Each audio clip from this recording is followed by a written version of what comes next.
Good afternoon. So we are moving with our next session. So our next session, which was supposed to be after the lunch, we are preponing one session before the lunch. So we invite our panelists for the next session, Dr. Rajendra Khadke sir, Dr. Mahesh Kore sir, Dr. Praveen Gokhale sir. And we invite our moderator for the session, Dr. Omkar Khankar and Dr. Archana Shirodkar. Please come on the dais and start the session. Please stick to the time limit. So Dr. Rajendra Khadke sir, again we don't need introduction again. Already he's been there for the previous sessions. Dr. Mahesh Kore sir. Dr. Mahesh Kore sir is also the panelist for today's session, which is clinical experience and academic achievements. We welcome him, sir. And the last one, Dr. Praveen Gokhale sir, is still not there. So we start with the session with our two panelists. Thank you, sir. So I understand with the hypoglycemia is on rise, hopefully this case would open up our eyes and try to build up the sugar in the stress way. So we have a 11-year-old child, a girl child, 11-year-old girl child, previously well, came with fever since last 2 weeks. Fever was on and off, along with decreased appetite and pallor. The fever was low to moderate grade, intermittent in nature, there were no chills or rigors. It was responding to medication, and interfebrile period she was normal. No other associated complaints which you would normally look for, like a rash or joint swelling, bleeding from any side, vomiting, loose stools, no urinary complaints. Now on day 4 of the illness, mother noticed some periorbital puffiness. This puffiness was present throughout the day, no aggravating or relieving factors. Was usually more in the morning after waking up, but no edema elsewhere.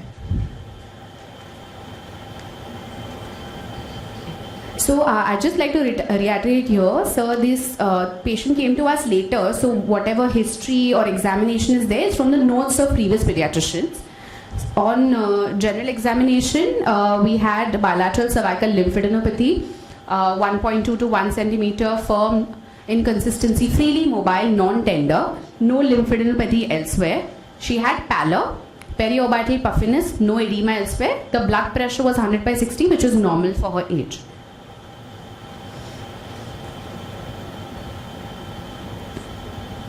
It's not.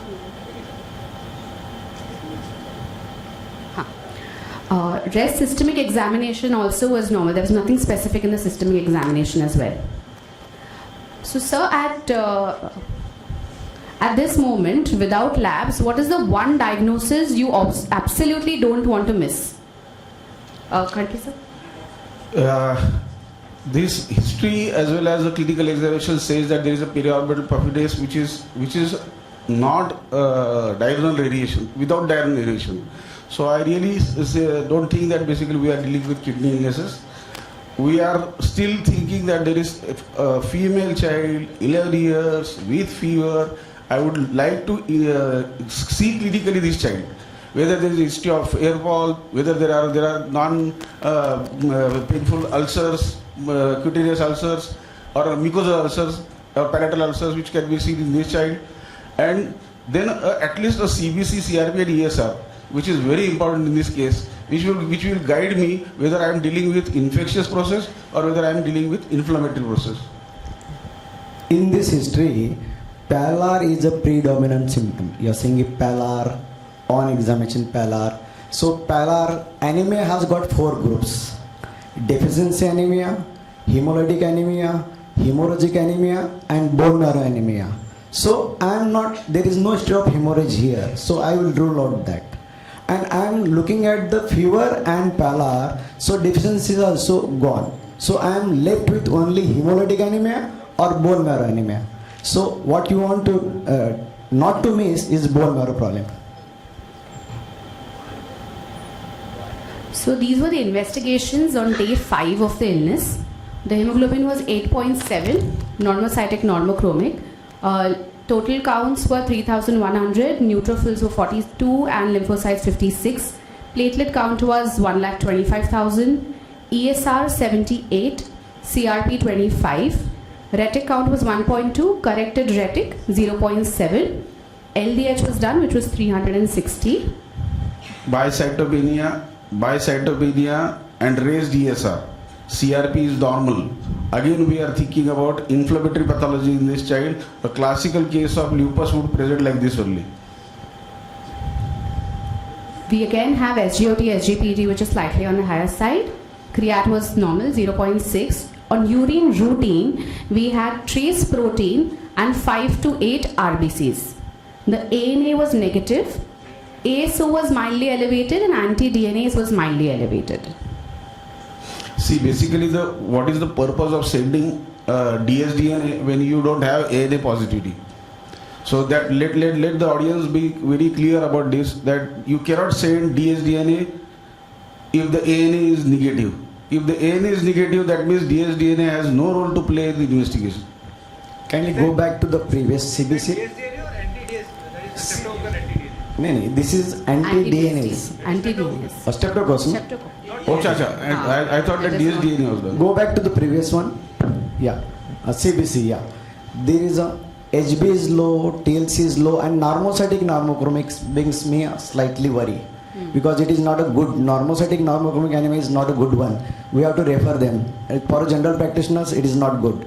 And there is also platelet count coming mildly down. ASR slightly much more higher than the CRP, and bone marrow is not that active. Retic count tells me that bone marrow is not overactive. LDS, there is some tissue turnover more, that's all. Next, SGPT, SGOT slightly raised, means there is some hepatitis is there, and kidneys are also involved in forms of microscopic hematuria. So multisystem disorder, pallor, mild hepatitis, kidneys are slightly involved. I don't know at that point what is the erythropoietin to creatine ratio right PC now. ratio probably this is very important in this stage. But this is the 11 years child, na? Female child. 11 years. Yeah. Autoimmune disorders are high on card right now. Dr. Mahesh, how would you look at the hemoglobin of 8 point something? 8, it can be a nutritional, but nutritional we should have microcytic anemia. That's why I I said. mean, would you say that this is not the that means the process is much before the fever has started? That means it's a chronic process because for No. down to Rather than it is an acute process and like that. Go to the previous one, CBC one. So look at the neutrophils and lymphocytes. I am not happy with the 42 neutrophils and 56 to say it is SLE. SLE will have all peripheral, maintain that because they are destroyed outside the bone marrow. So 70% neutrophils, 30% lymphocytes, eosinophils 2 or 3 or something like this. This is typical of SLE. But I am worried about that 56% of lymphocytes here. Mild low platelets, okay, can be there in any disease. HB 8.7, but not nutritional. Deficiency is not. I was But the thinking anemia which is said is normocytic normochromic suggests that basically it is an acute pathology rather than a chronic pathology in this Sir, child. but acute pathology, would it drop to 8.7? I mean, for it to Yeah, drop it to must have 8.7, it has must to have 10.5 and coming down to 2 grams. That's something. So 2 weeks, 3 weeks. at least. Yeah. Would it be anemia of chronic disease? Yeah, it would be like that. So anemia of chronic disease, they say 1 gram hemoglobin drop Omkar is there per week of illness. So Only suppose- 2 weeks have been passed So now. 2-3 weeks Yeah. must have passed. So they have not mentioned an RDW. If the RDW is normal, then it RDW is definitely normal? RDW is normal. Yeah. Definitely not nutritional. So Yeah. it is nutritional anemia will have an high RDW. So now, Hallmark of nutritional anemia is Yeah. always anisocytosis. initially we thought of bone marrow problem. Now we are slightly shifting to maybe they are destructing peripherally. Maybe. We are not sure about it. Yeah, reti could be good. But in SLE, reti will be high. Vijay? Yeah, it will be. SLE produce an autoimmune hemolytic anemia. Yeah. I will ask. So the retic has to go high. Yeah. Lupus can have anemia because of multiple etiologies. Yeah, So obviously hemolysis is one of them.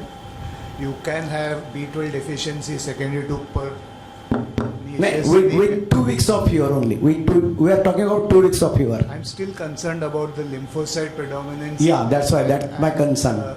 It could be anemia of chronic inflammation, probably, because the child has been comfortable till date. But still, if it has to come to me, it has to come via Omkar. So, Via me, there is one point which we are missing out. I mean, I'm just saying it.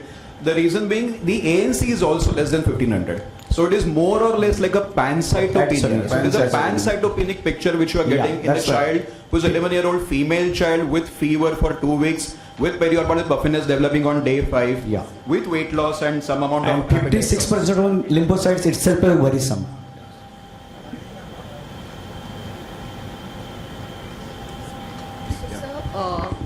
Does this qualify as pancytopenia? And yeah, we discussed this already actually. Okay. So the ESR is 78 and CRP is 24. So how do you read this discordance? See, basically, whenever we are talking about inflammatory pathology, we always see that the CRP and ESR, they go high together. But when ESR is going on one direction and CRP is going on other direction, then you have a differential diagnosis to be kept in mind. Inflammatory, non-inflammatory pathologies. So does it indicate acute bacterial infection in this case, sir? With your both No, ESR no. and CRP discordance, will you still consider bacterial infection in this condition? With 2 weeks of mild to moderate get fever, child not sick looking, pallor is a predominant symptom, we are not thinking of any acute bacterial infection right now. So, is this qualifying to be discordant? Because can we say that CRP and ESR is really discordant? ESR is much more higher than the CRP. CRP is still not that low. But ESR gets affected by hemoglobin also. That's why. So 20-30 you can decrease for the hemoglobin that is low. So then CRP of around 30-40 and ESR CRP the 40. Same looking. And but it's not that's why it is not giving any clue right now. So the reason for calling it discordance is because if in case it is fever which is going to be treated as fever because of some amount of bacterial infection, and usual response by the pediatrician is to start antibiotics. This discordance to be noted because CRP and ESR are not going in, like the ESR is much higher than CRP. So that is the discordance which we are talking about. Vijay, you want to make a point? So, if this would have been a proven case of lupus who's come with fever for 2 weeks, that's one way of thinking. Lupus by default is a CRP naive condition. So a CRP negative and a ESR of 78 is obviously a lupus flare-up. If this is what a lupus patient comes with, a CRP which is slightly on the higher side, you would think that there is some infection or there is a serositis, arthritis, mild arthralgia, etc. But I agree with Sanesh sir that CRP 24, ESR 78 is, to me, if it's an L for Ladki, L for 11 years, L for leukopenia, this is lupus. But I don't know the answer. So I would call this as not exactly a discordance, but something to be looking forward to. ESR, CRP not going in hand, but CRP is lagging behind, we can say. We have to keep a watch on that. Maybe subacute bacterial infection can come because it is an immune mediated disorder. The so infection in a mediated disorder behave differently. So that is how the pediatricians who referred to us later on had thought, and they had done the ANA also, which had come negative.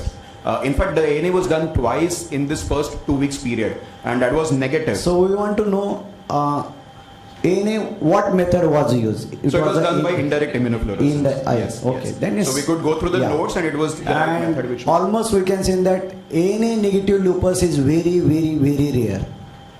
Do you agree with me, Vijay? It doesn't exist. It doesn't exist. Very, very, very rare means it doesn't exist. Okay. So we are sure that we are not dealing with lupus now. ANA negative, no lupus. We've also been joined by Praveen Gokhale sir. Welcome sir. So this is a 11-year-old female child with fever since last 2 weeks, pallor, decreased appetite and fast. Yeah. And these are the labs in which you've got it. With cytopenias. Okay. Yeah. So the LDH is mildly raised and AST, ALT are mildly high. Where could these enzymes be coming from? They can be coming from any other cause also, like I'm going to say some immunological cause or infectious cause. So we'll have to delve deep into the matter since the CRP and other parameters are not extremely out of range. We'll have to look at other differentials also in this situation. We have looked at only the history part followed by some of the investigations. Have we touched the patient? Is there an organomegaly? No, sir. Is there any sort of bone tenderness which we can document? Yeah. So all the information which we have so far is before the patient reported. Okay, to us. okay. And there is no documentation. She's 11 years old. She has not started menstruating also. No, not yet. Okay, fine. You mentioned about a puffiness of eyes right from the beginning, am I right? Yeah. Here. Puffiness of eyes right from the beginning. We want some more specification. You said no diurnal variation. Was there any rash, any heliotropes or something there? So when we asked the JDM mother- also you get this kind of combination. Yeah. So when we asked the mother, the puffiness was little more in the morning, but then Yeah. it was there throughout the day. It was never and there there was prior no to disease? associated rash or any other photosensitivity or nothing. No, nothing So of it that. was never there prior to the disease. What is So- the urine PC ratio? So that we couldn't find in the notes, but then the urine protein which we saw, I mean the urine abnormalities which we saw in the notes, that was 5 to 6 RBCs and protein. You one. said protein 1+ or something. Protein right? 1 So plus. PC ratio have you Yeah. done? Yeah. PC ratio is So- not done. Like PALAR, we have 4 groups. For edema, we have 4 or 5 groups. Cardiac, he is not distressed, so it is out. Renal may be query, but you are ruled out by doing ASO titer, and aging is not fitting into podocyte disorder, I mean nephrotic syndrome disorder. So more probably not. Third is the liver it is not. Nutritional, no questions. So it is probably a immune mediated edema here also. So why would you say that? But then what makes you think that it is immune mediated? Milder edema, no diarrheal urination, slight increase in early morning is typical of immune mediated And sudden onset. and sudden onset. Point wise. And just the periorbital edema part of it, I may just throw in a history. Is there any frequent history of redness? Because that periorbital can either be skin or it could be a lacrimal gland swelling, which could be a part of many autoimmune conditions. And last but not the least, when I see periorbital, you always ask for history of dental caries. Yeah. Because a rare remote possibility of it being a Sjogren syndrome. A dental caries with lacrimal involvement will take me straight to, if not lupus, something like a Sjogren or a sarcoidosis. etc. Other immune mediated disorders. Yeah. But as my moderators are very well clinically worse, we take that it is edema, not a soft tissue swelling. And it is upper eyelid or lower eyelid? Period. Upper eyelid is involved means there is a edema. Lower eyelid will go favor in sinusitis or nasal, the sphenoidal mediastinal sinusitis. So, Mahesh Kore sir, trace protein and 5 to 8 RBCs. So, do these excite you or reassure you? And the ASO and anti-DNAs are mildly elevated. How much weight should we give this? No. With the clinical setting of immune mediated disorder, they are really worrisome. We have to follow them up. We have to do for urine protein creatine ratio. And what about the ASO? What about the ASO, sir? ASO, my thinking is it is not a post-streptococcal agent. It is not fitting into that. So I am not worried. If it is negative, it is best. So what are the points which are going against post-streptococcal glomerulonephritis? I mean, No why would you say this hypertension, no severe edema, diurnal variation has to be there, and a post-streptococcal or some skin infection. And the ASO would be very high in PSGL. Yeah. In this situation where it is an evolving illness, one reading will not really help us. Like I'm to say, if, the ASO could be indicative of something which happened, if it was strongly positive, maybe 6 to 8 weeks back also. So right now we just need to keep a watch on the evolving illness, and maybe a second round of investigations of the basic parameters will also help in understanding where this is all going. And of course the proteinuria, mild proteinuria. See, immunological disorder has to present at some point of time. Yeah. So initial findings will all be confusing. It's only when it evolves then you come to really pinpoint what type of whether it involves one system or 2 systems, 3 systems. Then you'll be able to make out. Yeah, so Now we have got 2 diagnoses: bone marrow because of that lymphocyte 56%, and immune mediated disorder which is ANA negative. Okay, in a adolescence girl or pre-adolescence girl. So this is an important point which we wanted to make is because ASO generally indicates exposure. I mean, that the child has met streptococcus, but it is not what streptococcus has done to the child. So that is the point which we wanted to bring in. So thanks, sir. So, sir, ANA is negative. At this point, how much reassurance does that actually give us? Should we rule it out or? Yeah. Vijay is there and he said that it is it rules out never. lupus. So we have ruled it out. Vijay, it is immune-mediated disorder we are thinking of, but it is not SLE prototype. It is not lupus. You haven't, Non-SLE prototype immune-mediated disorder we can think of. so they haven't seen the patient yet, I assume, so Yes, far. we've not seen the patient. So once the patient comes with hard palate ulcers, etc., you may change Then we can repeat it Yeah. with a better center. Regarding ANA, I have one point to make is that we rarely repeat the ANA again and again. If it is during the acute illness, if it is negative once, I don't think there is any need to recheck it again. Vijay, can you enlighten on that? Yeah, only pre-analytic errors are there. Pre-analytic errors means lab is not good or you are not collected this one. Then only we can, or it was not done with the IFI, immune fluorescence technique. Then only we can repeat it. Otherwise not.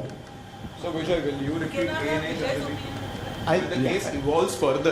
When the case evolves further, and if you get any new pointers, will you repeat ANA in that case, though you are convinced that there are no pre-analytical errors and the method used is correct and everything? So the first thing when I would see this child is I will think of lupus. Same, remember the rule.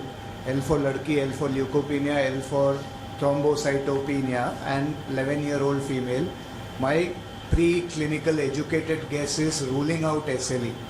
But because we are in the enviable situation and you have not seen this child, I am biased towards ruling out lupus. We are all convinced that ANA negative hai. Then I am thinking of if it is not a potential, it could be a malignancy in evolution. That periorbital thing could be an AML causing, orbital pushing kind of a thing.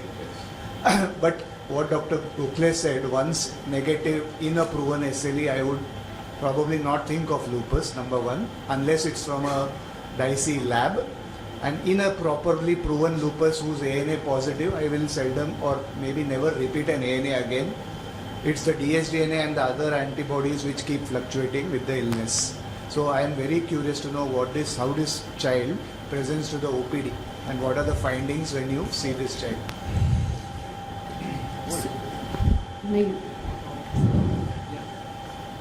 So this question would go to the entire panel. At this moment, with these labs, what would you do next? Not diagnostically, but logically and safely. See the patient first. No, but then sir, just to bring out a discussion, we are at the sweetest moment, where there is everything which is seen, but nothing is yet clear. So how would you proceed in such cases? I mean, we just wanted to be sure that what the pediatricians did after this, was it right? What we did when the child came to us was right. When the patient comes with these kind of, very dicey symptoms. Means, if the patient comes with this dicey, we don't have to look at the papers only. Then we are biased. In my practice, we used to do, if they will come with the file, I will not take the file. I will say, mother, that explain in your language. They will say that doctor ने बोला था, वो बोला था, असं म्हटलं, तसं म्हटलं. डॉक्टर काय म्हटलं ते सांगू नकोस. तुझं म्हणणं काय ते सांग. आणि कुठल्या मी सिग्नल तुझं म्हणणं ऐकायला इथं बसलोय. कुठल्या सिग्नलवर फसलाय ते सांग, कारण पिडियाट्रिशियन पर्यंतच पोहोचत नाहीये. एवढ्या वेळानंतर आमच्याकडे कधी येणार? Please let the patient in. I think people are. Yeah. So let us examine the child. Yeah. Right. So, but outside, this child was diagnosed as PSGN and plus immune cytopenia, and he was started on penicillin prophylaxis. Now, this was. Yeah. So now, picture. Now, 3 weeks later. 3 weeks later, the child. So outside it was done. No, so they have done it wrongly, but we'll excuse them. We'll not discuss that part. We see every. That is what our next question was. Was it done right or not? So I think we already answered that question. Yeah. We see everything like the labs, okay, but sometimes we can lay our hands on some kind of notings, like especially the blood pressure readings. Blood which pressure actually were normal. prima facie normal. Yeah. But they could have been a little bit on the higher side. That would definitely. So now 3 weeks later, she returns with increasing weakness, the low-grade fever on and off, along with new oral ulcers, but there's no skin rash. When we are saying increasing weakness, it was a weakness which had developed just 3 days before she reported to this new pediatrician, and the weakness was progressive in these 3 days. So day 3 morning she reported to the pediatrician. Yeah. So we'll come to that. About the oral ulcers, hard palate, soft palate. So yes. Painful, non-painful. So rest there was We'll come to that. yeah. Okay. There was no rash, no photosensitivity, no joint pain, no chest pain, no breathlessness, no seizures, no pedal edema, no gross hematuria, no weight loss, no bone pain. So between day 5 to day 22, she had. Just one thing. What do you mean by weakness exactly? He had difficulty in getting up. He had difficulty in climbing up. That is our question to the panelists. In fact, how do you assess this weakness? And what all parameters of weakness will you consider to I asked you the question. Yes, Was there difficulty in climbing up, getting from above? Was it a Proximal muscle distance, weakness or which something type else? of Tell me weakness? muscle weakness with those rash. It's a JDM Yeah. with high CR, ESR, low CRP. So it becomes so that. Weakness means, if you are truly speaking to weakness, anatomy is muscle. Okay. Then we have to divide it is a neuromuscular disorder or musculoskeletal disorder. Okay. Or whether it is a hypoxia causing weakness, like chronic hypoxia, not acute hypoxia. Or there are electrolyte imbalances which they can cause weakness. You have to think about that. If it is acute weakness, what has caused it, and if there is a real weakness in that. Yeah, even functional Yeah, weakness yeah. against the power loss, which Power, we generally yeah. see with the. If there is a power loss, then neurology versus musculoskeletal. So between day 5 and day 22, she had some subjective improvement. The fever was less frequent. Her appetite was slightly improved, but there were no new alarming symptoms, no edema progression, and she was managed at home with intermittent attendance. She had these new oral ulcers. So with this new finding of ulcers but no rash or no arthritis, so how has your differential changed from the first visit now? It's still not changed. Basically, we don't know whether they are painful, non-painful, whether they are on hard palate, whether they are on soft palate. So what are things will you ask for an oral ulcer when the patient comes to you? So that is the question to the panelists. How will you assess the oral ulcers? This history is not adding taking us anywhere about the ulcers also into what system is really involved in this. We are still in a dilemma and still thinking about a lot of possibilities in this situation. Ulcers, maybe infective ulcers are usually the ones which are caused are painful, and the location may vary. Like one has to really look into the dryness of the mouth also, whether the child's mouth is really very dry, especially in a 11-year-old or a 14-year-old or 16-year-old child. That will help us in understanding whether this is associated with any chronic condition associated with that dryness basically of mouth. Again, the parotid area, like we are not able to visualize that, but bad oral hygiene generally results from dry mouth. So that is another thing we can have a look. But I think it's not only oral ulcers, I think the location on anything. Yeah. Means if you have examined and you have seen the oral ulcers and she has not complained, means they are painless. So we have ruled out all painful mouth ulcers, diseases causing herpangina, Optus ulcers, which are they are very painful. Now we are left with SLE like or Behcet's. In Behcet's there is a pain. Behcet's, I still can't figure out how mouth ulcers can be painless. Though I Yeah, have been reading. yeah. In SLE only they are painless. They are painless, but can you really have a mouth ulcer that's painless? Right? Yeah. It's the distribution that's more important. Yeah. Like I said, we are not very, unless we see the pictures, whether it's Yeah. a hard palate, definitely you are looking at a lupus. I would repeat an ANA, but this looks still confusing. Gingivitis, penis or So you, ulcers over the lip will give a different diagnosis. if I start connecting the mouth ulcer with possible weakness, Dr. Kore mentioned electrolyte imbalance. I'm still thinking the only autoimmune condition which may have an ANA negative initially could still be a Sjogren with hypokalemia causing the muscle weakness suddenly worsening, and then am I dealing with something like a Behcet's? These are all rare conditions. So again, like Dr. Gokhale said, this could be anything in rheumatology. Yeah. But some clinical clues or some pictures. So now we have got 2 weeks of fever or 4 weeks of fever now.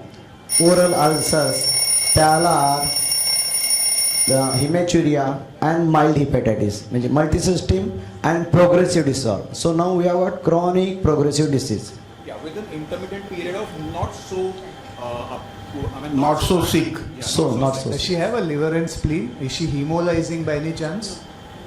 No So spleen? now she'll come to us. We'll tell you about all the things which have happened to her. So now she doesn't have any organomegaly. She doesn't have hemolysis as such, which was noted in the notes in the past. Because the elevated SGOT, SGPT and that LDH could actually be suggesting that there is Hemolysis. autoimmune, Absolutely. something like an Evans syndrome, etc. So now, so now day 22 of the illness, the CBC was repeated.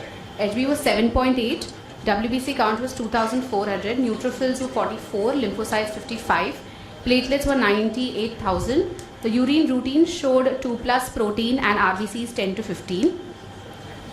So the comparison with the previous labs would be. This was again normocytic normochromic anemia without raised REW. Pancytopenia. And again WC count going much downer and neutropenia predominantly. Lymphocytosis is coming up. Thrombocytopenia is there. Hemoglobin is dropping. So there is cancer. Yes, and the protein is 2 plus now, the RBCs are 10 to 15. The DCT was also done, which was positive, and anti-cardiolip and IgM antibody was positive. That's when referred to me because DCD was positive, so they referred to a hematologist.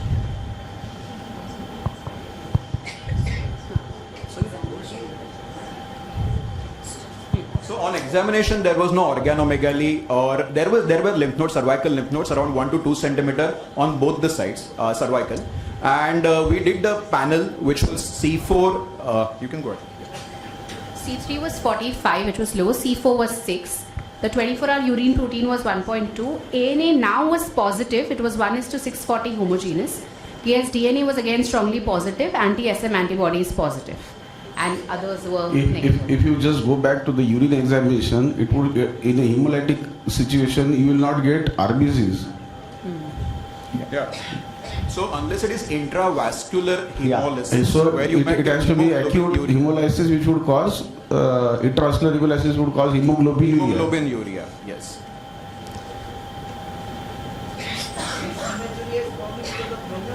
Yeah. Because now we are dealing with multi-system infection, chronic or episodic disorder, maybe recurrent. So what differentials would we now consider, sir? Obviously, the diagnosis is very clear that the ANA is positive. Now send DNA and confirm the diagnosis. I can say that Vijay also can tell. Vijay is yet to see this patient, so Vijay can't So comment. kidney biopsy or starting steroids, sir, which would go first in this case?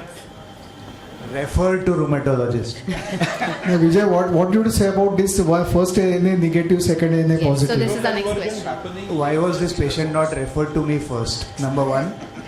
Second is, again, this is the only situation where whenever I send any test in rheumatology, the pre-test probability of the test coming positive. Right from the first slide, when I saw 11-year-old girl, my brain is thinking only lupus. When I see a 1-year-old kid, my brain is thinking Kawasaki.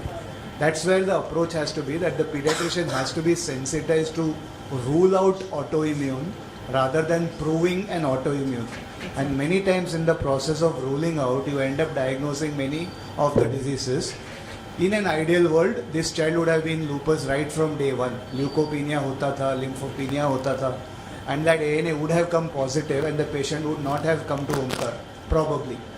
And if I see a leukopenia in a girl child, at a pediatrician level, I will send an ANA but complement it with a C3, C4 and possibly a urine PC ratio. Don't go by urine routine, please. A urine protein creatinine ratio is such a simple test and you don't need to wait for a PC ratio to get to 2. The nephrologists are happy with the protein creat ratio of more than 2 is nephrotic. To keep a rheumatologist happy or in business, more than 0.5 or 500 milligrams in 24 hours should give you a clue that this child has lupus nephritis. Again, the question of whether to do a biopsy on this or not depends on many things. You would probably end up doing a biopsy in all the kids with lupus, but then there are certain guidelines which we follow. So that's besides the point. Like I said, this kid forced us Here to the go. priority would go for the treatment or the priority would go for biopsy. Again- Here the priority would go for the treatment first because he is at already hepatitis C. Absolutely. So If he a would, child is in the crisis. biopsy is needed for staging lupus. But not for treatment. You can Not start for treatment. treatment. Again, Yeah. I wanted to make one point.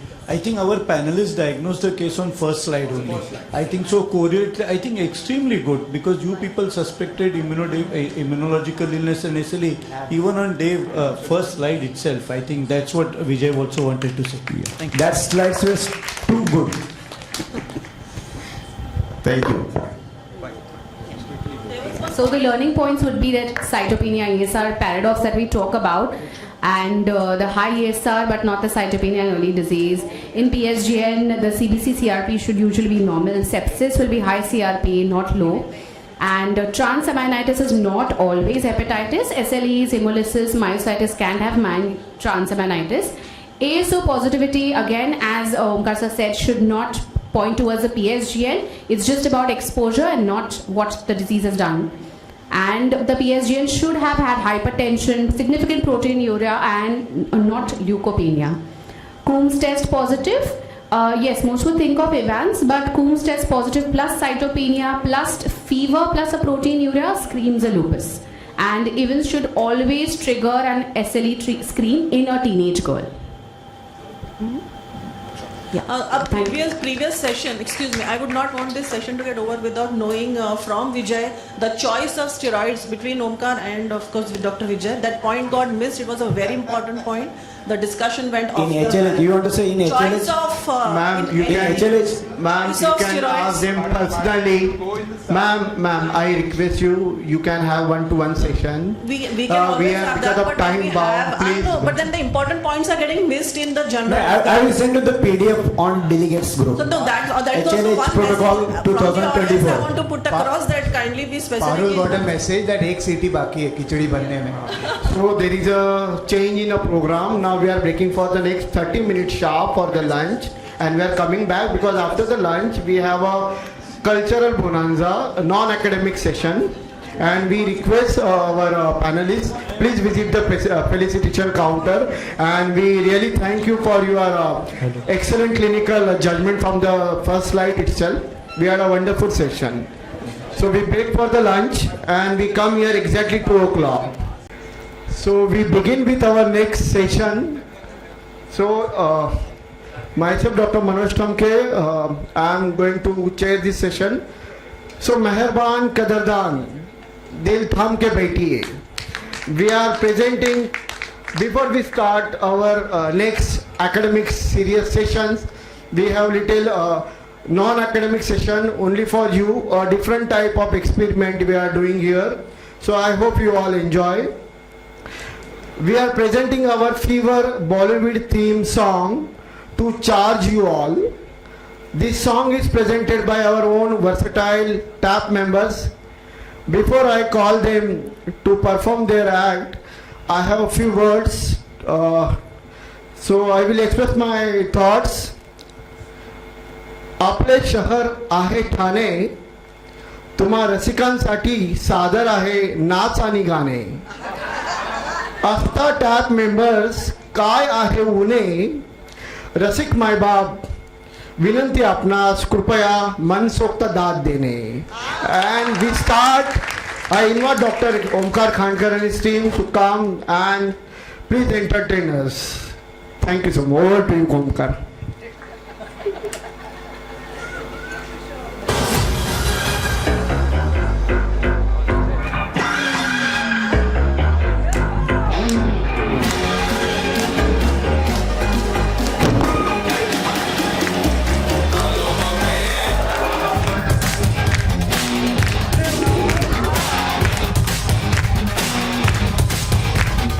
बीमारी ने किया इशारा, fever से है बदन अंगारा, सुन ले तू हम सबकी बातें, हल मिलेगा बड़ा करारा.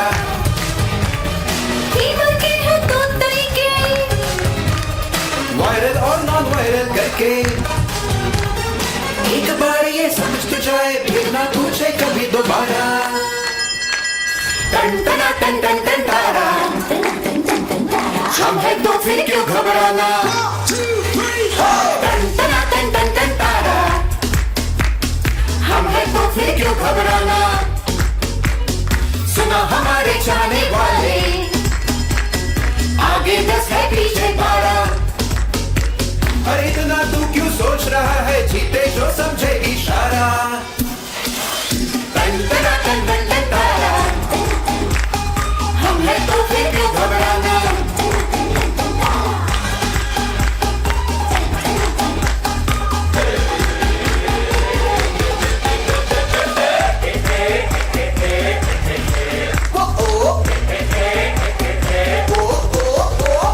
तीन महीने से कम उम्र है डॉक्टर को दिखलाओ रैश दिशा भी कम है हॉस्पिटल लेके जाओ बच्चा अगर डल हो जाता है पिलाओ पिलाओ ORS उसको गड़बड़ हो सकती है अब तो तुरंत चलो अब हॉस्पिटल को लाइक क्लोथिंग और एडिक्वेट रेस्टिंग फीवर हो जाए 9 2 11 टन टना टन टन टन तारा हम है तो फिर क्यों घबराना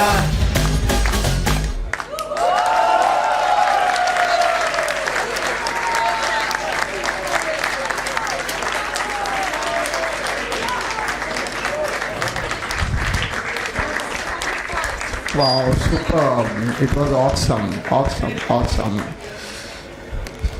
So please, thank you for such a wonderful applause for our dance performance too. I have a short introduction for all of them. Our dance team comprises Dr. Omkar Khankar. Please be there. Dr. Archana Shirodkar, Dr. Jay Kishan, Dr. Pooja Sharma, Dr. Khushi Sawan. So, yeah. Dr. Omkar, please be in the center. Dr. Archana Shirodkar, Dr. Pooja Sharma, Dr. Jay Kishan, Dr. Sanika, Dr. Khushi Sawan. Wow, it was such a wonderful performance. Something unique and different, really. So it has already boosted and charged us so that we can focus our next academic session. We are going to start our next session. So the moderators for the next session are Dr. Sunil Junagade sir and Dr. Diana ma'am. And I also call upon the panelists, Dr. Sushant Mani sir. Sorry, Dr. Sanjay Mankar sir, Dr. Mandar Jamadar sir, and Dr. Sudhir Sane sir. We welcome them on the time.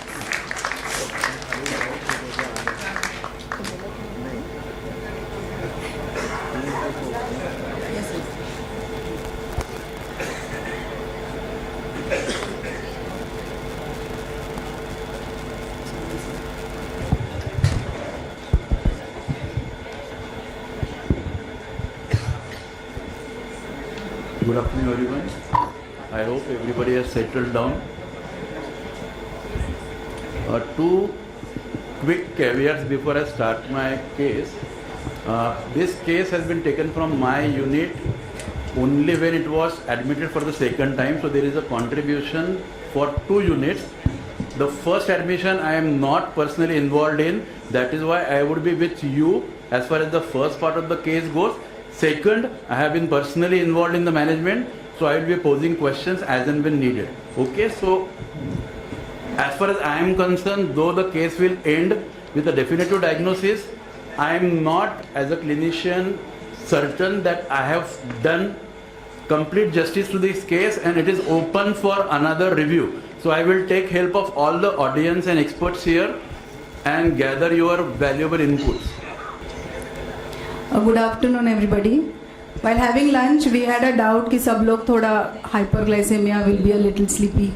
But after the dance, Dr. Omkar and team, you all have done a great job. Okay, so moving on with our next academic session, which says hiding in plain sight. So let's begin with the case. So to begin off with the story, we begin in April 2025. This is a 10.5-year-old girl who presented with fever, which was high grade with chills. Daily once she used to have fever for 5 days. She had pallor icterus for past 3 days, swelling all over the body gradually, which increased over past 2 days, and breathlessness which slowly worsened over the last 1 day. Approach to the case on history, depending on the symptoms, we thought initially it was fever, pallor, icterus, swelling, breathlessness. So if we had to think which system it could have originated from, we thought of hematological system, it could be hepatobiliary, it could be cardiac.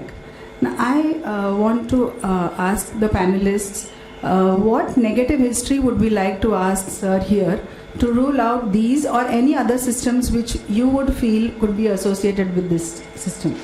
So Sani sir, if you could please answer.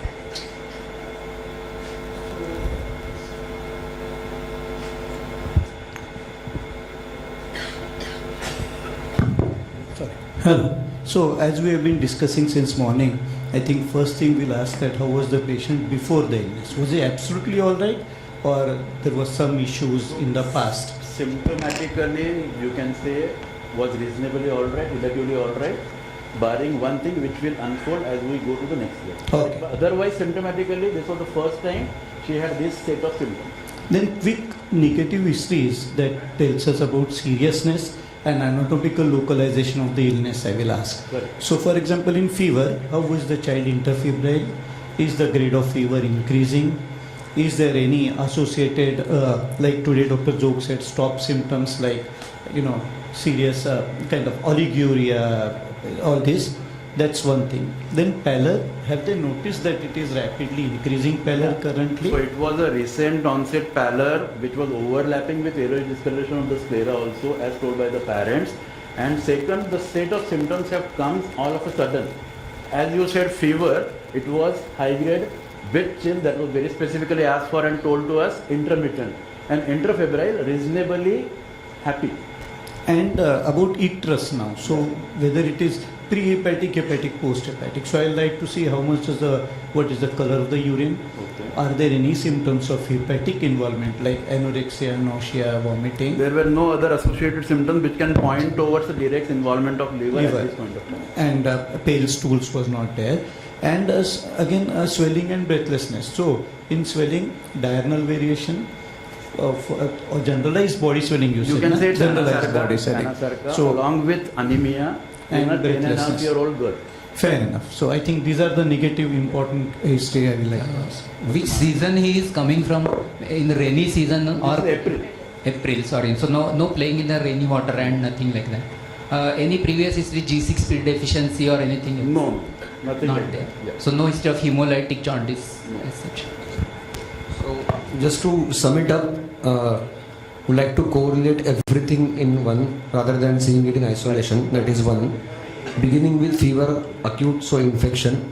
Pallor icterus, something related to RBCs causing hemolysis. That is what is the understanding. Swelling and breathlessness is the consequence of the complication. That is what my understanding from this slide. Absolutely, absolutely. Anybody else in the audience who would like to ask any more questions? Urine color. Urine color? No, nothing like that. It was not even a yellowish discoloration of the urine. And go back to your first slide. First slide. Yeah. High grade with chills and daily ones means we almost ruled out any viral, bacterial, only malaria remains and immunological remains. Correct, sir. Absolutely correct. So now next.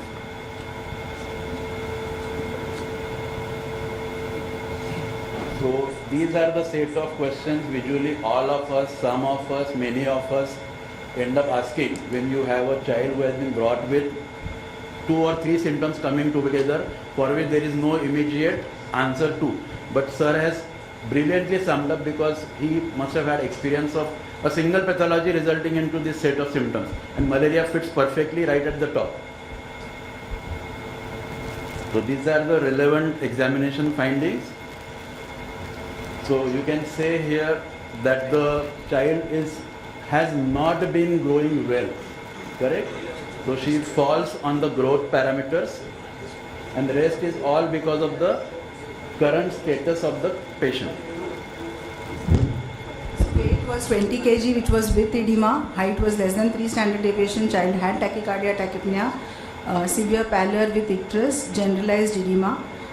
Systemic examination, there was hemic murmur only auscultated, which was significant. Respiratory system, we could auscultate bilateral basal crepes.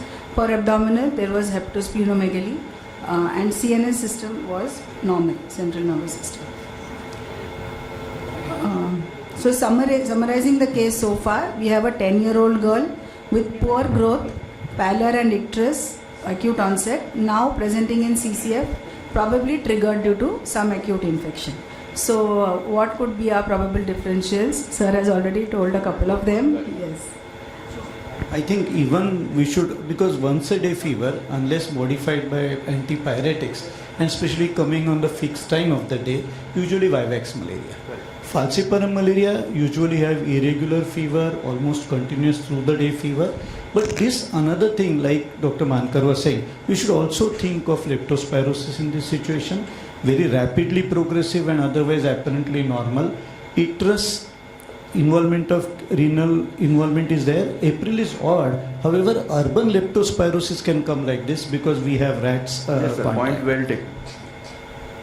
But Vivax I understand, but then this rapid deterioration leading to severe anemia, leading to CCF is more of a falciparum than Vivax. Absolutely. So, although we have sometimes seen severe Vivax malaria, but this is typical falciparum, and falciparum usually doesn't have once a day fever.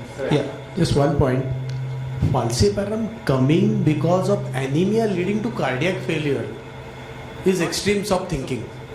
Extremes of thinking. We have seen. No, we have seen. Agreed. They would come later, not on day 4, day 5. Once a day spike.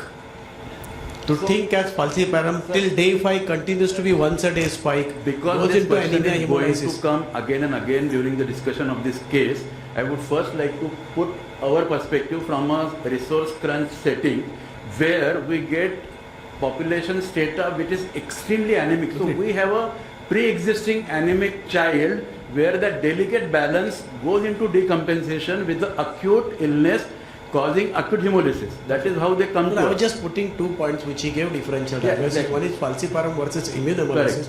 So falciparum getting anemia, getting hemolytic anemia, because you're telling me jaundice. Okay. First of all, hemolytic anemia, falciparum, that jaundice is usually not because of hemolysis, it's because of hepatitis. Falciparum Or it jaundice could is be combination usually of because of both. hepatitis or combination of both. So that looks less likely to be that. Very likely autoimmune hemolytic anemia due to some connective tissue or whatever relevant. Oh, fine.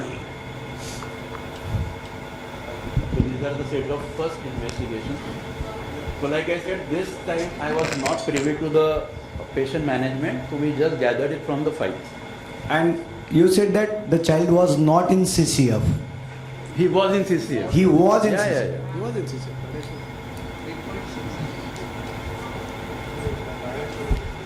So these are the reports. So what tests do you think we should be doing in the fever profile? We have got our Vivax malaria positive here, but still if we had to do the fever serology, they said they had sent was negative. So what else could we have sent? Leptospirosis, of course, sir said. No, but I think with this kind of, my pre-test probability was malaria, very high.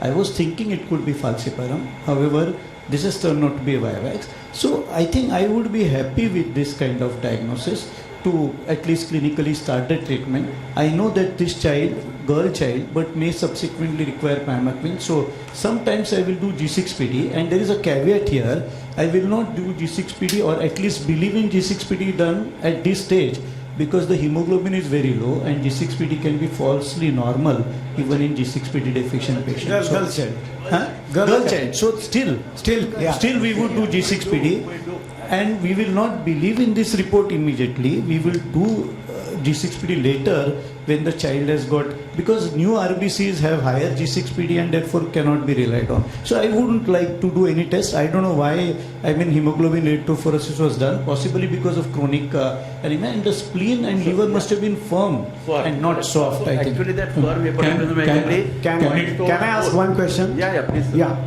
Does the swelling or whatever, anasarca, if you say, was proportionate to the failure or it was disproportionate to the failure? So it was proportionate because we had no benefit of having her photograph or her build before the onset of the swelling. That is why we could not. But she was an extremely frail and emaciated girl once the edema dropped down. Just one question. Pediatric 11-year-old child comes with acute cardiac failure. How often we see clinical edema? So she was completely bloated. That is Then was it because of cardiac failure or was it something else? Or it can be associated hyperproteinemia. This child is... So that is what I said, this is just the beginning of the journey. This is the first episode. They have started investigating. This is the first hit they have, which match our differentials also, according to all of us. But sir, hypoproteinemia with anemia will not cause anasarca. Anasarca will have only few differential diagnoses. One is nephrotic syndrome, which is not there in this case, and second is leak because of immune dysfunction. Now, anyone? Can I disagree here? Because, acute onset of anasarca, one of the things is acute quashior kind of presentation because of decompensated in a chronic malnourished child. This child, they are hinting that this child is chronically malnourished. Their hemoglobin is already low. So this can happen, I think. But so can I now? So because we have a long journey to travel and the destination is much more interesting rather than the beginning, so we will move on. Yes, exactly. Because they have cut the time, so I want to just rush. So, as we all said, that treatment child received was... Did we all notice that she turned out to be a thal minor? Yes. All have taken it. So she received Paxil volume transfusion 15 ml per kg in 2 aliquots, and anti-malarial treatment was given, chloroquine, and the primaquine was also given after G6PD was done. Her hemoglobin improved to 9.8 after the Paxil transfusion. Edema subsided. Current weight was 16.5 kg on discharge, which was still 3 standard deviations below. So she was discharged with a diagnosis of Vivax malaria with thalassemia trait. So the HPLC done in the mother was HbA2 of 5.2% and fetal hemoglobin of 0.3%. Father's was absolutely normal. Questions unanswered so far was Vivax causing such a significant drop in hemoglobin leading to CCF, which we discussed. Why was there growth failure in this child from the beginning? And does 15 ml per kg raise the hemoglobin so significantly from 3 to 9 yes, Sunny sir. So 15 ml per kg raising HB to 9.8 was, again I will kind of treat that report with little caution, whether that's a hemodilution or initially there was a hemo concentration, something of that sort I would think of, because 15 ml should not cause such a high rise is what I can, that is my take. You mentioned 2 aliquots? You mentioned 2 aliquots, I think. 15 ml so 2 per aliquot kg. can make it. 2 aliquot will increase by 6 gram. 6 gram. Go to the previous slide. So divided into slide. aliquots. 15 ml in 2 aliquots. Very low, so we couldn't. So mostly because of initial hemodilution, I think, and that's why the initial hemoglobin must have around 5.5, and then. Will you consider mixed infection, P. Vivax and P. falciparum here in this case? Absolutely, But then with simple chloroquine, the fever responded, right? The child became afebrile. With transfusions, the edema settled down. We already had a pre-existing anemia, probable cause in the form of thal minor. Add to that her growth failure. So we had a reasonably satisfactory explanation as to her underlying anemic status, which was then decompensated by this acute Vivax malaria. So we were, not we, the unit was reasonably happy and discharged the child. But the story doesn't end here. She came back again in May 2025 to us within 3 weeks. She presented this time with progressive pallor, generalized edema again, and breathlessness. So investigations done, we just put the important ones. CBC showed 5.4 hemoglobin with WBC counts of 8,120, 65% polys. Platelet count was normal. Her ferritin now showed 200 nanogram per ml. So how do we explain the raised ferritin in this child? Can I ask what happened to clinically hepatosplenomegaly of this child, and how was the child in between? So on discharge, suppose if we have some records that spleen has disappeared on follow-up and now it's coming up. Yes, chronic malaria, if this child has gone back into the endemic area where she came from, No, and I think that's one of the things. Findings would mention. Was he treated with Primaquine? We did this. Yeah. 2 weeks. 14 days. Yeah. So was there hypersplenism now? Yeah. There is It remains splenomegaly as a part of a clinical profile, and it is increasing in last few days because she has become not been explicitly not mentioned in those notes. Okay. So what further tests would we like to do in this child, sir, now at this point in time? So, I mean, I would ask for again malarial parasite because we had a queue before, and if this has happened over say 3 months or more, 3 weeks only. So, malarial antigen has some doubtful value, but malarial parasite repeatedly, at least 2-3 times, to know whether this is still Vivax which is causing or something else is happening. Do we have a Vivax clearance in the prior admission? Was it meant? We have no way of doing that because we hardly get RBD also in our place. We rely on the smear, and because the child responded fever-wise, we did not bother about checking it up. Right, but this is coming right on the heel of completion of the Primaquil. It is too close. So, Dr. Sane, according to you, the acute drop in hemoglobin this time also within a short period, you will like to attribute to another episode of either recrudescence or relapse of malaria itself. True. I mean, relapse usually doesn't come so early, not within 3 weeks. And the child has not got fever yet. So, non-febrile relapse. So, recrudescence or chronic malaria, partial chloroquine resistance, although not yet described in Vivax from India, but it has to be considered. And I think the way Dr. Henry was asking that whether it is underlying falciparum now, and we have not been given adequate kind of thought to that. Sanjay? Any jaundice this time? No. No jaundice this time. Why was ferritin done and how do you explain the rest ferritin? No, we don't do ferritin specifically. It comes as a part of our iron studies or whatever we send. We have a very limited parameter available in our setup. Whatever they send, we note and we keep. If it matters to us, we take help of it, otherwise we ignore it. So we don't have... No, I'm being very frank. Do we have the retic count? So this is the only thing which we have. I'm very sorry. retic count. And that too I have from the other units notes. So I'm very sorry we are handicapped in that department vis-a-vis investigations. So we are going in, we are taking with the hunch. So he says malaria again. Anybody else? In the previous episode, if we wouldn't have gotten a peripheral smear with Vivax positive, what would be our empirical treatment? I would still use chloroquine because that is my stand. Yeah, absolutely. Huh? No, this time no fever, sir. This time no fever. So with this HB, do you have the RBC indices? And if you did the iron studies, do you have the other parameters? I think this time's admission was treated only as an admission for anemia, transfused and sent back because this story continues. And madam, most probably she might have come to you or she might come to you in very next. So I will need your help at the end. This time there is no fever, right? Yeah. Correct. Only drop of hemoglobin. Only drop. You Correct. treat him, or rather investigate him on the line of anemia as we do always. Like my said, 4 possibilities. Correct. You have got hemolysis, hemorrhage. Obviously there is no hemorrhage. Likely hemolysis, Correct. bone marrow suppression, other parameters of platelet is rising up. Less likely unless there is isolated RBC. But with the thal trait, you don't expect this. Exactly. So again, that is less likely. Well, again on hemolysis, again we are hitting on hemolysis the likely possibility. So do a retic count. That's one thing which will be getting some. Direct count test was done. Okay.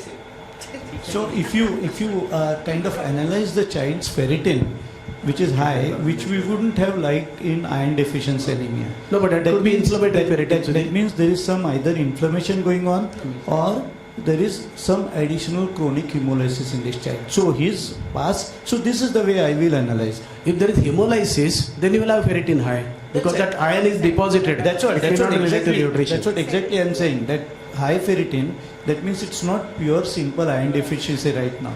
Iron deficiency with either ongoing inflammation or iron deficiency with some background hemolysis. So it's not only thal minor, it's thal minor something. Sickle cell. Can I ask a question? Probably sickle cell. Correct, but we already have the HPLC report which showed whatever it showed. So there is no mixed hemoglobinopathy. It is a thal minor only. Since we are on ferritin, would the past transfusion raise ferritin? I checked that, but the amount of transfusion, the number of, we have a hematologist among us, the number of transfusions required to significantly elevate is not this 1-2 transfusions.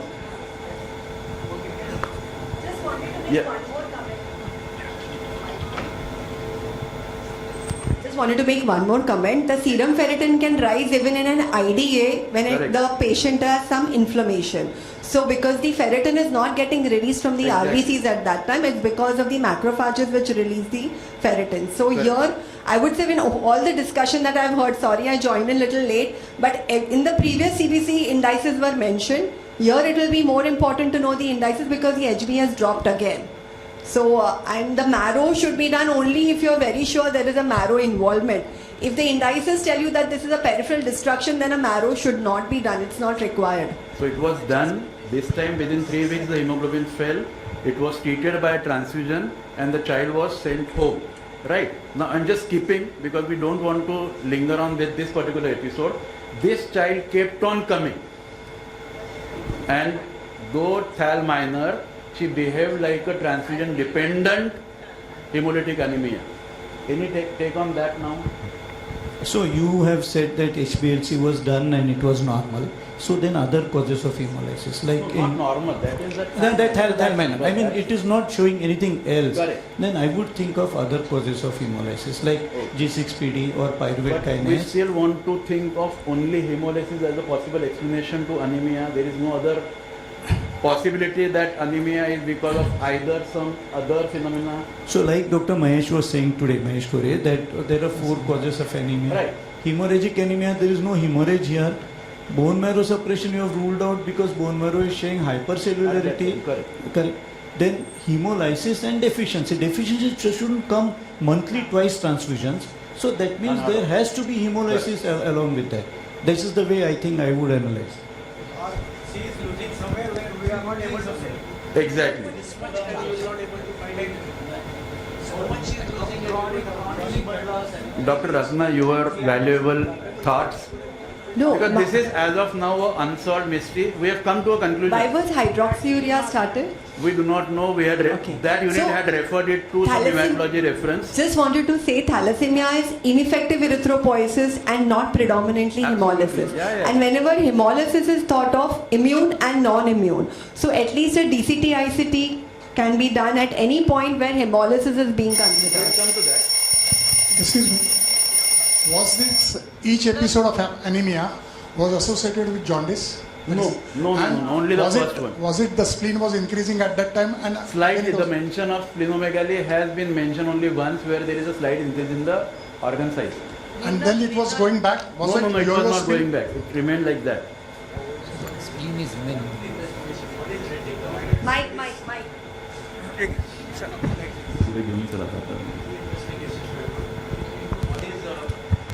Content. Second is total plasma proteins, total and A by G. Okay. So the consensus of the house seems to be a thal minor who became transfusion dependent. We are finding for plausible explanations and mechanisms as to what is the cause of ongoing hemolysis. Correct? Okay. Or deficiency. Is it firm that it is only hemolysis, something else?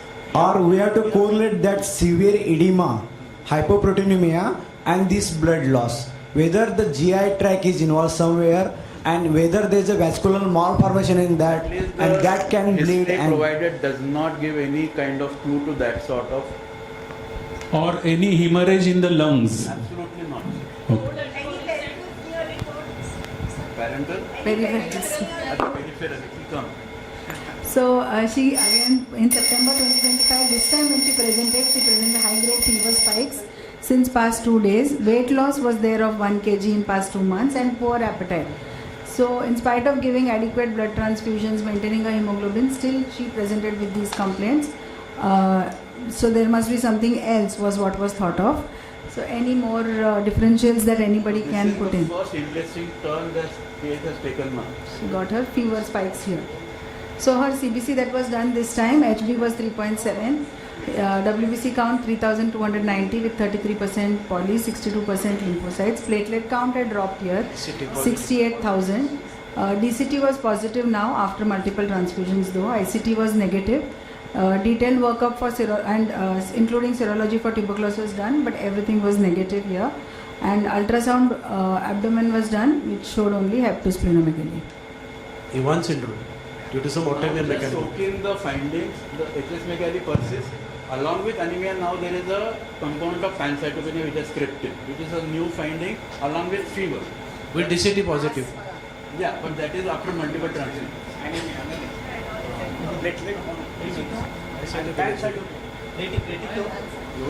एवढेच आहेत. Yeah. Occult dot is nothing.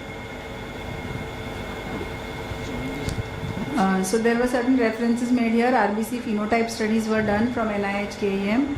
RBC alloimmunization panel. So this is the stage where that unit had sent it for further assays, what all of you are thinking about, to NIH and KEM.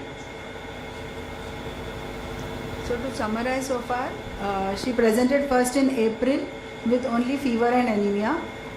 Then she presented only with fevers never came, anemia and platelet transfusion dependency started from May, June, July, August. September she started having pancytopenia, presented again with fever, and blood transfusions were going on, of course. So September, October she again started with fever and pancytopenia. So this is a new onset pancytopenia here. No steroid doses received. So far again we are left with these questions. Late age of presentation, 10 years, with sudden increase in transfusion dependency, with new onset pancytopenia in the last 2 months, and these frequent febrile episodes. I have kept that as query because I was not privy to the entire history personally. So I just wanted to keep it open. So whether there was a low-grade fever which was running all through the course, correct? Because it is very improbable to think of a child who presents with fever, has multiple admissions without fever, now suddenly comes again with fever, and a sudden worsening of the hematological Any picture. new clinical findings, any rash? No. Any No rash, joints? nothing, absolutely not. I think very nicely summarized, Sunil, and I think that that means let's agree on some things, that this child is chronically sick for last 6-8 Correct. months. Absolutely right. Was apparently okay 6 months before, except for probably failure to grow in some extent, and now predominant symptoms are recurrent kind of anemia and probably fever, and now pancytopenia, which may tell me that there is a bone marrow getting involved. So, or something else. I mean, that's the way I will analyze. Anyone? What was the height of that child? Sir, 1 minute, doctor. Now let's come to this aspect. Correct? Here now it will unravel. So in October she came back with high grade fever for 3 days. She had hemoptysis now for 2 to 3 episodes for 1 day, and she had respiratory distress for 1 day. So we again started looking up because she's coming back persistently. So we tried to reassess our previous slides. Initially we had thought of these systems. Now since she came with fever, hemoptysis, respiratory distress, hematology was still on cards, respiratory added on, and cardiac of course was still there. So on examination also we tried to look if something new was there. So the new thing was bilateral, she developed subcentimetric cervical lymphadenopathy now. There was respiratory system gave us bilateral air entry which was decreased with minimal creps and retractions. There was mild ascites with splenohepatomegaly rather now. So in the lab, basically there was drop in platelets. This was the main thing. Pancytopenia had crept in. So at this point of time, again to the panelists, what other differentials could we add up here now? With poor growth parameters to begin with and not improving. So she has from beginning immune-mediated disorder. Because her fever was once a day, she was chronically pale, a jaundice, which may be a hemolytic jaundice, and anemia, anasarca was there, which was not fitting into CCF, too much that. So it was immune-mediated cell leak causing anasarca, And now in respiratory, she has bleed, probably hemoptysis, so pulmonary hemosiderosis. So it is probably immune-mediated pulmonary hemosiderosis, maybe small vessel vasculitis. What about fever? Fever can come in any vasculitis. What's the saturation? And so saturation is immaterial here. I'm very sorry to say that, because we are concentrating only on the clinical picture. No, bilateral effusion. understood. No, it is not. a parenchymal pathology. Absolutely. I mean, that tells us that it is not a parenchymal pathology. So, the child, when we say respiratory distress, That means if you are saying that there is an interstitial involvement impairing the VQ, no. absolutely. That means our pulmonary hemosiderosis, although it looks obvious, looks less likely now if the saturation is normal. That's what. Okay, so basically now you have a child who has come with fever, pancytopenia, a recent onset new symptom of hemoptysis, and a gradually worsening bilateral pleural effusion. Along with that, ascites also is there right now, which will worsen. Serositis is explained in autoimmune disorders. Yeah. Okay. Maybe what I am now, it may not be related to Pianka or Cianka or something, some immune-mediated disorder which are not able to find out. Sir, we have no access to any antibodies at all. You cannot dream of also antibodies. Have you given So that is differential? why we have forgotten how to pronounce also most of them. No. I am not. I am thinking that whether some infection cause like this, because treatable cause. So, immune-mediated is a different Most disorder. probably we have a thal minor with a pre-existing anemia with something which was hidden all along. Coming up slowly as a chronic infection, now it has maybe. started raising its head. What is Correct? differential count? Anytime? I mean, We'll just come to that. yeah. There is nothing startling actually, sir. Nothing, no lymphopenia, Yeah. I mean, no common variable immune deficiency coming Absolutely like not. this. No, So these are the first two nothing, reports. nothing. And then we will move on to these are the X-ray films. Which says so bad. That is showing now, yeah. She started on antibiotics this time, oxygen. Routine investigations were done, evaluation for tuberculosis. She continued high fever with distress. So symptomatic treatment was given. She had pancytopenia, transfusions given. Around 4 to 5 days later, she started developing PTK with dropping platelets. So RDP was given here, where platelets had dropped down to 11,000 almost. So now pleural fluid tap was done, which was found to be hemorrhagic. So malignancy was first thought in face of fever with new onset pancytopenia since last 2 months. This was how the sample looked like. So now, Any new thoughts now?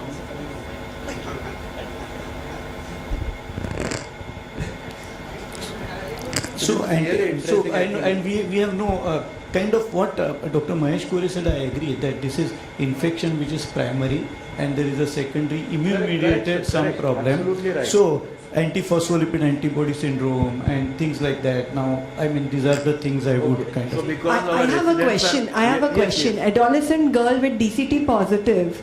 Why wouldn't you do a ANA at that point of time? So that unit never thought of that. No, now the patient is progressing Now it just to this stage. and she's still with the other team. No. Now she has been sent to me. But At now this there point is- of yeah, time. Yeah, yeah. This episode I have been witness to personally. Correct?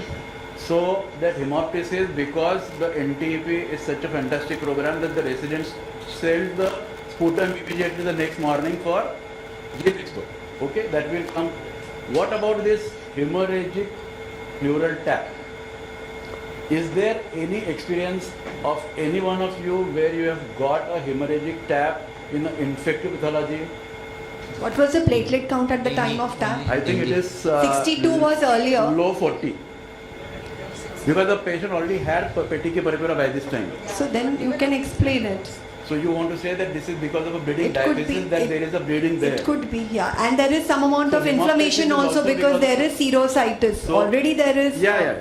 So hemoptysis as well as this hemorrhagic tap, you feel is a consequence of a low platelet. Low count. platelets in an inflamed condition, you have everything. All your Okay. We understand. Now we are coming to the very interesting part of this case, right? so now our sputum was done, which showed gene expert positive, sensitive for rifampicin. Now pleural fluid report was done, which showed a count of 10 into 10 raised to 3, 90% lymphocytes, 10 neutrophils, reactive mesothelial cells, and plenty of RBCs. Sugar was 74 though, protein was 4.3, LDH was 529 and ADA was 32.3, which is normal. Ultrasound done showed gross hepatosplenomegaly, moderate ascites was there, internal echoes were dense and multiple subcentimetric lymph nodes were there.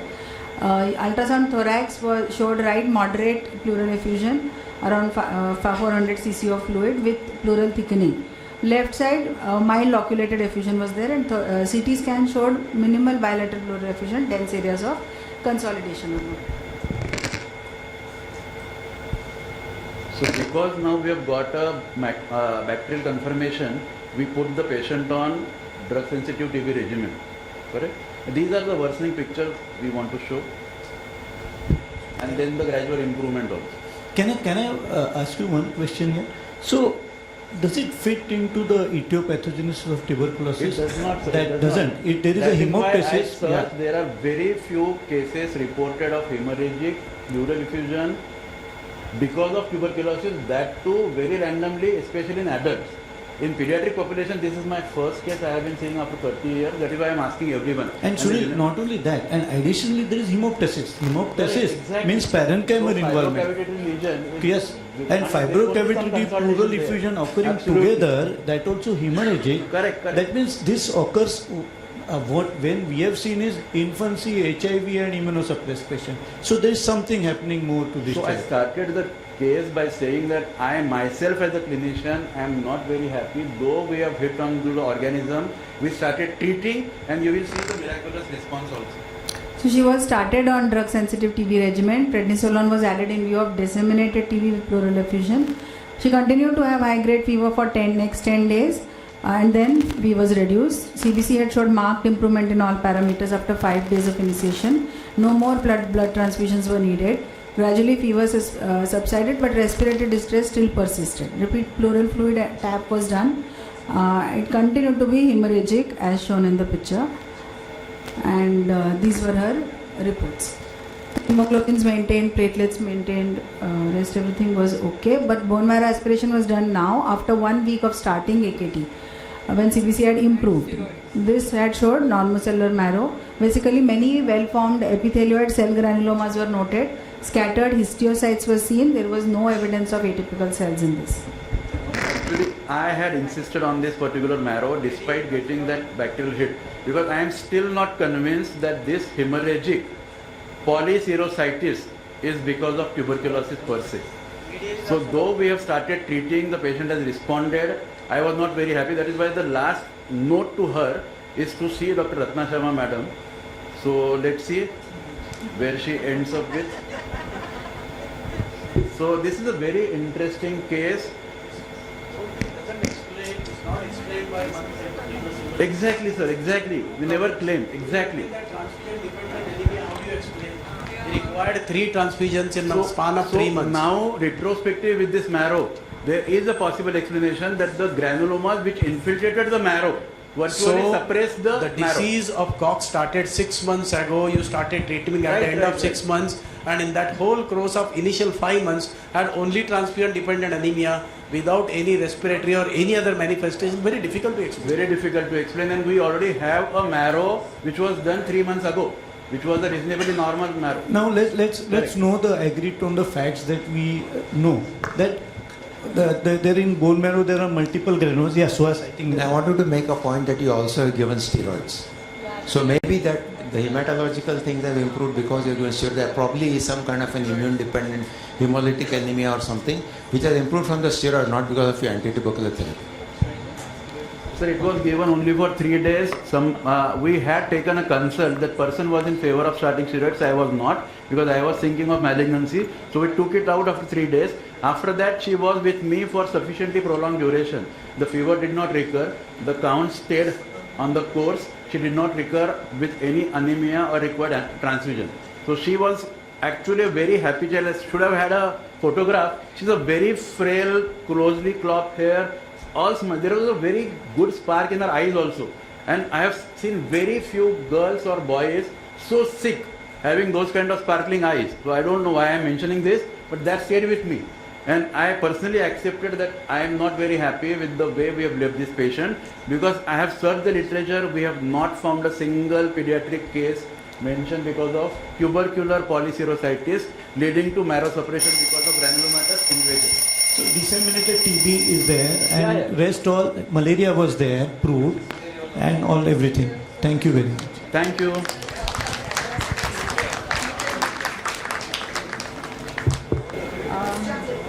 I request our panelists to please visit the felicitation booth and Dr. Sanjay Hendre to please do the felicitation.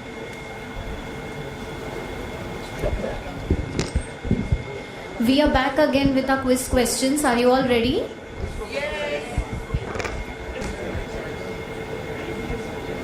So the first question. A 6-month-old baby is brought by mother after being exposed to a 4-year-old with similar rash. The mother and her baby are both HIV positive. It has been 36 hours since exposure. What is the best initial step in the management for this child? Will you give only supportive measures, fluids and monitoring? B. IVIG. C. Administer MMR vaccine and give post-exposure prophylaxis. D. Antivirals for HIV infection. Okay, very good. So Rishikesh sir is right. We'll give IV. So this child is HIV positive and is exposed to a child with MMR, active MMR. So the child needs IVIG because he's immunocompromised. Next question. This is a 6-year-old male child with nephrotic syndrome on steroids, immunosuppressants, antihypertensives and dialysis, and he had a history of prolonged PICU stay for sepsis. Now he comes with high-grade fever spike, almost 104 is toxic, and this is the echo. Spot diagnosis. Vegetation. So it is infective endocarditis. The huge vegetations. I think almost all have got it right. Samir sir. Okay, I'm sorry.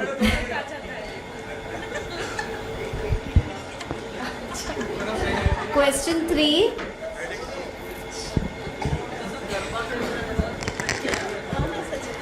Six-year-old presenting with high fever since 6-7 days. Rash all over the body noticed on day 5. Lymphadenopathy, and the leg shows this lesion. The question is different. Name the gold standard test for the diagnosis of this disease. I know all of you will guess it right. Correct.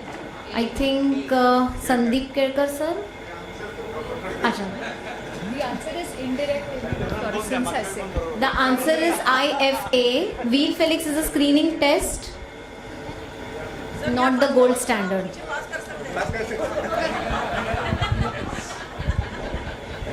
A 5-year-old presents with recurrent fever with irregular periodicity, intermittent periumbilical abdominal pain and urticarial rash, migratory myalgia with overlying erythematous rashes and recurrent conjunctivitis. So let us see how well read we are. What is the diagnosis? Wow. So we have 2 options. Yes? The right answer is traps. It's traps. So sir gets it right. We have one more. Very good. It's traps. So ma'am, you would like to tell? Okay. Our next question. A 10-year-old was brought to the casualty with fever, headache and confusion. He has recently returned from a trip to Assam. Family remembers that he was troubled by mosquito bites. The CT shows bilateral thalamic hemorrhages, CSF increased lymphocytes, elevated proteins, normal glucose and normal opening pressure. So your question is, what is the most appropriate treatment for this condition? Somebody said B. Oh wow, excellent sir. So our diagnosis here, it is? Yes. So this is JE and supportive care with IV fluids and antipyretics. Yes, preventive. So Yes. A 10-year-old boy with fever since 10 days, red lips and red eyes since 5 days, swelling over the right side of the neck noticed since 3 days, and history of difficulty in swallowing.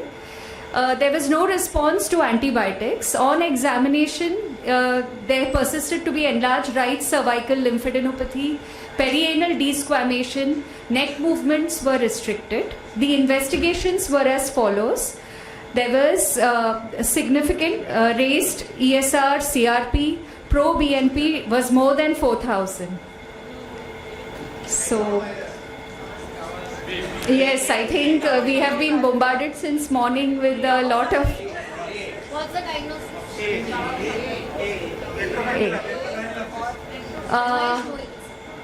Yes, sir. Yes, so this is Kawasaki disease. The child also had other...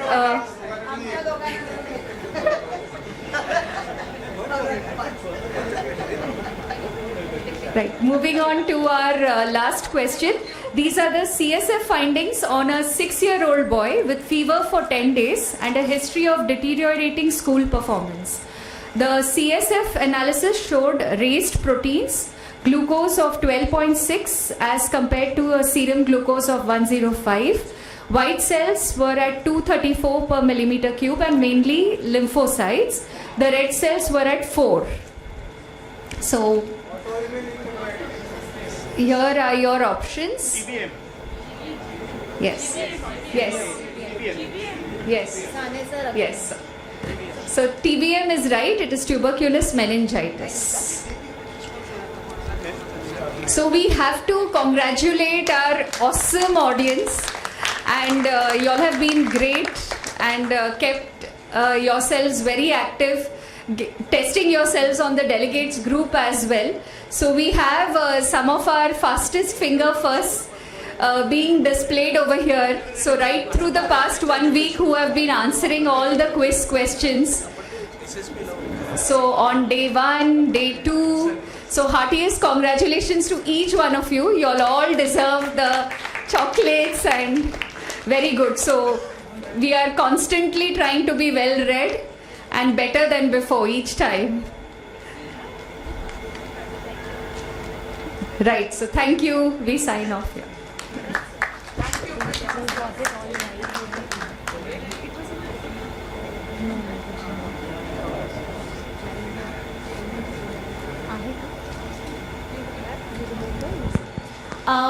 Just before we thank once again, there have been few people who of course attempted all the quiz but who got it majority right, all the questions right. So I would like to name some of them. Dr. Omkar Khandkar, Dr. Sneha Kokate, Dr. Praveen Gokhale, Dr. Ramesh Iyer, and Dr. Gurudat Bhatt. Yeah, thank you.